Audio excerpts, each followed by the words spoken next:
आज की इस क्लास में कक्षा 8वीं विषय हिंदी का अध्याय 2 है आपका, जिसका नाम है आत्मविश्वास। तो इस पाठ में से आज हम संदर्भ प्रसंग व्याख्या करेंगे, साथ में कुछ आपके प्रश्न हैं उनको भी हम कंप्लीट करेंगे। तो पूरा वीडियो लास्ट तक आप देखें ताकि आप सभी प्रश्नों को अच्छे से कंप्लीट कर सकें। तो ये अध्याय 2 है आपका, जिसका आपका पहला पेज कुछ इस तरह का रहेगा। तो इसका यहाँ पे पहला प्रश्न है आपका, जिसमें ये आपको यहाँ पे इसकी व्याख्या करनी है, संदर्भ प्रसंग व्याख्या लिखना है। सच बात यह है कि जब कोई विरोधी हमारे सामने आता है तो हम अपनी आत्महीनता से, कायरता से और कुसंस्कार से, आत्मविश्वास की कमी से विरोधी का और अपने बल तोले बिना ही उसे अपने से शक्तिशाली मान लेते हैं। तो यह प्रश्न है, इस प्रश्न का आपको संदर्भ प्रसंग भावार्थ आपको करना है। तो आपका यहाँ पे जो संदर्भ है वो आपको इस तरह से लिखना है। प्रस्तुत पद्यांश हमारी पाठ्य पुस्तक भाषा भारती, जो हमारी पाठ्य पुस्तक है, जो हमारी किताब है उसका क्या नाम है, भाषा भारती। भाषा भारती के आत्मविश्वास नामक पाठ से अवतरित है। भाषा भारती की जो पुस्तक है उसका अध्याय 2 है, जिसका क्या नाम है, आत्मविश्वास। इस पाठ से क्या ली गई है, हमने यहाँ पे कविता है, हमारा अध्याय है ये आत्मविश्वास। तो इसके लेखक कौन है, कन्हैया लाल मिश्र प्रभाकर। क्या नाम है इनके लेखक का, कन्हैया लाल मिश्र प्रभाकर। तो जो यहाँ पे लेखक का नाम है वो आप याद अच्छे से कर लें, साथ में पाठ का नाम भी आपको याद होना जरूरी है, तो अच्छे से नाम याद कर लें आप। तो इस तरह से आपका संदर्भ हो गया है कि प्रस्तुत पद्यांश, यानी यहाँ पे प्रस्तुत जो गद्यांश आपको दिया गया है ये आपकी भाषा भारती के पाठ आत्मविश्वास नामक से लिया गया है। इसके लेखक कन्हैया लाल मिश्र प्रभाकर हैं। ये आपका संदर्भ हो गया है। अब आपको प्रसंग लिखना है। प्रसंग में आपको क्या बताना है, प्रस्तुत गद्यांश में लेखक ने बताया है कि आत्मविश्वास की कमी के कारण मनुष्य विरोधी को अपनी अपेक्षा अधिक ताकतवर मान लेता है। तो इस गद्यांश में लेखक ने क्या बताया है कि आत्मविश्वास की कमी के कारण, यानी कि हमारे अंदर हिम्मत ना होने के कारण आत्मविश्वास कम हो जाता है। इस कारण से हम क्या करते हैं, इस कमी के कारण मनुष्य विरोधी को अपनी अपेक्षा अधिक ताकतवर मान लेता है, यानी कि अपनी खुद की स्वयं की ताकत को न जानते हुए अपने सामने जो भी मनुष्य है उसको ताकतवर मान लेता है। इस आत्मविश्वास की कमी को यहाँ पे लेखक ने बताया है। समझ में आया होगा आपको। अब यहाँ पे आपको ये व्याख्या इसमें करनी है, जो प्रश्न आपको दिया गया था व्याख्या लिख सकते हैं, भावार्थ भी आप इसमें लिख सकते हैं। तो व्याख्या है आपकी, लेखक का मत सत्य लगता है कि जब कोई विरोधी व्यक्ति हमारे सामने आता है तो हमारे मन में एक हीन भावना पैदा हो जाती है। इस हीनता की भावना का कारण होता है हमारे अंदर भरोसे की कमी, जिससे हम कायर बनने लगते हैं। हमें स्वयं पर भरोसा नहीं होता है, इसलिए हमें डर लगता है। यह सब बुरे संस्कारों के कारण होता है। अपनी क्षमताओं पर विश्वास न होने से हमें अपने विरोधी को अपने आप से अधिक शक्तिशाली मान लेते हैं। हमें जो सीख मिलती है उन सीखों का भी हम पर प्रभाव पड़ता है। उसमें हमें जो संस्कार दिए जाते हैं उसमें भी कुछ कमी रह जाती है। इस कारण से क्या है, हमें जो हमारा आत्मविश्वास है वो कम लगता है, उस पर हमें भरोसा नहीं होता है, हमारे आत्मविश्वास पर। तो यहाँ पे उसी को बताया है कि ये जो सामने वाला जो भी व्यक्ति है उसे हमें अपने से ताकतवर नहीं समझना चाहिए। आगे है, हम अपने बल की नाप-तोल भी नहीं करते हैं। तात्पर्य यह है कि हम स्वयं को अपने आप पर विश्वास खो बैठते हैं। हम अपने आप पर जो भरोसा है वो नहीं रख पाते हैं, तो हमें अपना आत्मविश्वास हमेशा बनाए रखना चाहिए। तो इस तरह से ये आपकी व्याख्या हो गई है। अगला जो प्रश्न है वो इस तरह से है, जल्दी से पढ़ लेते हैं। तो दूसरा है, सुख का एक द्वार बंद होने पर तुरंत दूसरा द्वार खुल जाता है, लेकिन कई बार हम उस बंद द्वार की ओर इतनी तल्लीनता से ताकते रहते हैं कि हमारे लिए जो द्वार खोल दिया गया है, हम उसे देख नहीं पाते हैं।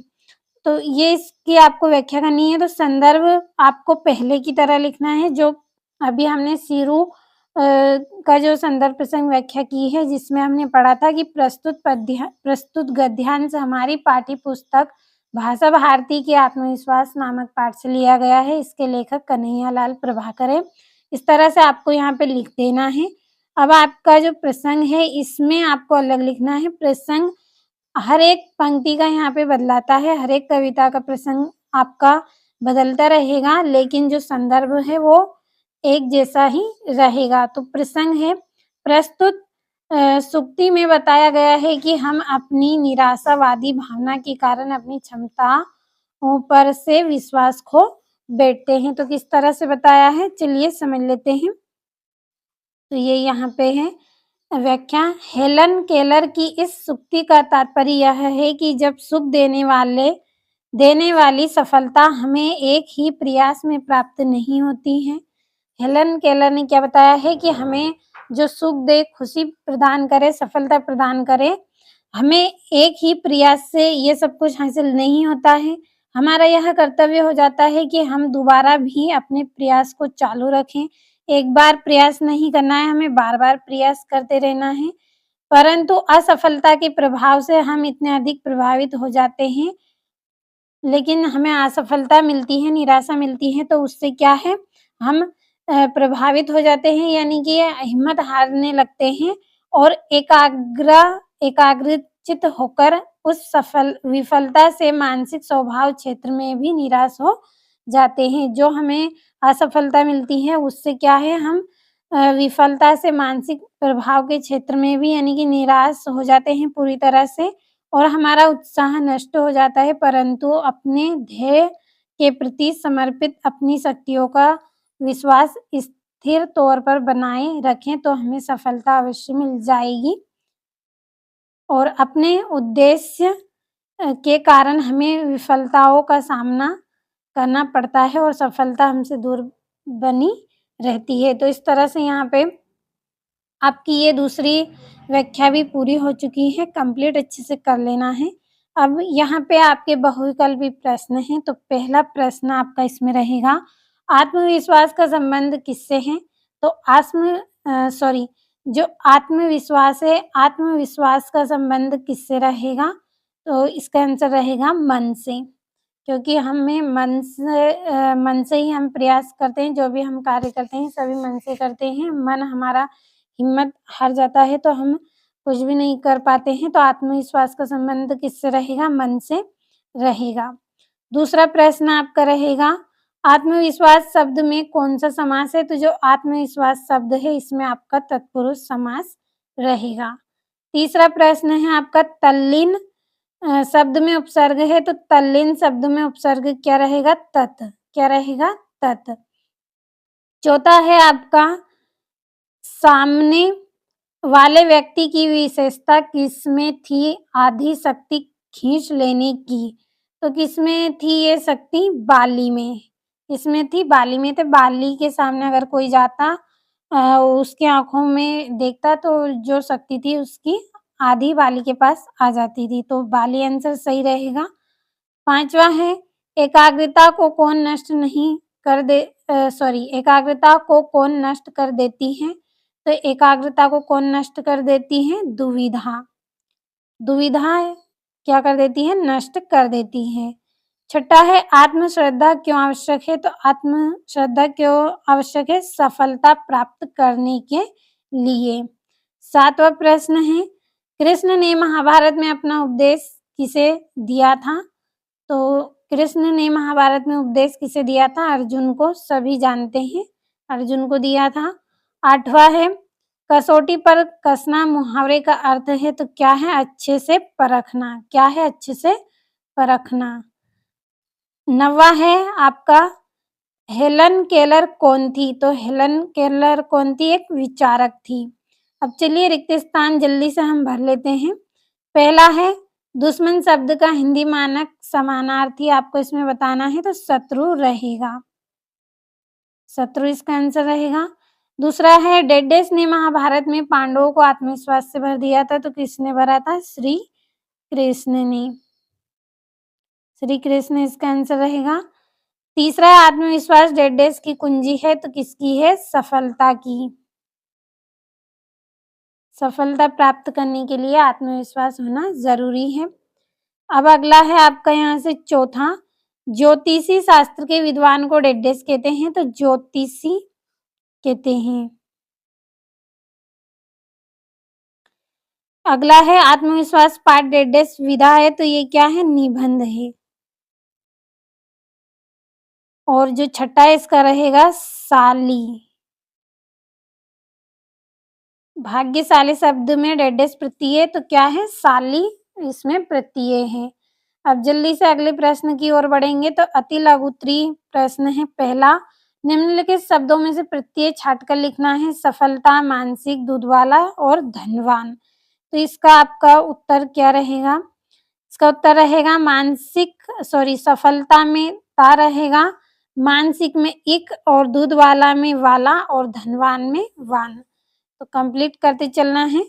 दूसरा प्रश्न है आपका, विजयमाला समासिक पद में कौन सा समास है? तो विजयमाला समासिक पद में तत्पुरुष समास आपका रहेगा। कौन सा रहेगा? तत्पुरुष समास। अब बढ़ते हैं अगले प्रश्न की ओर, तो अगला है ता प्रत्यय लगाकर दो शब्द लिखिए। ता का प्रयोग करके आपको दो शब्द का निर्माण करना है, तो कायरता और एकाग्रता। अब अगला जो आपका प्रश्न है, हमें किन लोगों से दूर रहना चाहिए? तो हमें हतोत्साहियों, निराशावादियों, डरपोकों और सदा असफलता की बात करने वाले लोगों के संपर्क से दूर रहना चाहिए। हमें ऐसे लोगों से दूर रहना चाहिए जो हिम्मत हार चुके हैं, जो हमेशा निराशा की बात करते हैं, जो डरते हैं मेहनत करने से या किसी कार्य को शुरू करने से। ऐसे लोगों से हमें दूर रहना चाहिए जो हमेशा हमें असफल होने की शिक्षा देते हैं। ऐसे लोगों से हमें हमेशा दूर रहना चाहिए। पांचवा प्रश्न है, खंदक, खाइयां समासिक पद में कौन सा समास है? तो इसमें आपका द्वंद्व समास रहेगा। कौन सा समास है? इसमें आपका द्वंद्व समास रहेगा। बढ़ते हैं अगले प्रश्न की ओर, तो आपका अगला जो छठा प्रश्न है, राम बाली के सामने आकर क्यों नहीं लड़े? इसका आंसर रहेगा, बाली को अपने शत्रु यानी कि विरोधी के आधे बल को खींच लेने का वरदान प्राप्त था, अतः राम उसके सामने आकर नहीं लड़े। यह वरदान बाली को शंकर भगवान ने दिया था और राम भगवान शंकर भगवान के वरदान का सम्मान करते थे, इसलिए वो बाली के सामने आकर नहीं लड़े। कठिन नहीं है, बहुत ही सरल है, बस ध्यान से अच्छे से समझ लेना है आपको। अगला है लघु उत्तरीय प्रश्न आपका पहला, विरोधी को हम शक्तिशाली क्यों मान लेते हैं? तो जब कोई विरोधी हमारे सामने आता है तो हम अपनी आत्महीनता से, कायरता से, कुसंस्कार से, आत्मविश्वास की कमी से विरोधी का और अपना बल तोले बिना ही उसे अपने से शक्तिशाली मान लेते हैं। तो क्या करते हैं हम? पहले ही हिम्मत हार लेते हैं अपने डर से, अपनी आत्मविश्वास की कमी से और बिना अपने ताकत का अनुमान लगाए हम उसे अपने से ज्यादा शक्तिशाली मान लेते हैं। तो ये इस प्रश्न का आंसर हो गया है। अगला है आपका, निम्नलिखित पंक्ति का भाव स्पष्ट करें कि हम अपनी सोच के कारण ही असफल होते हैं।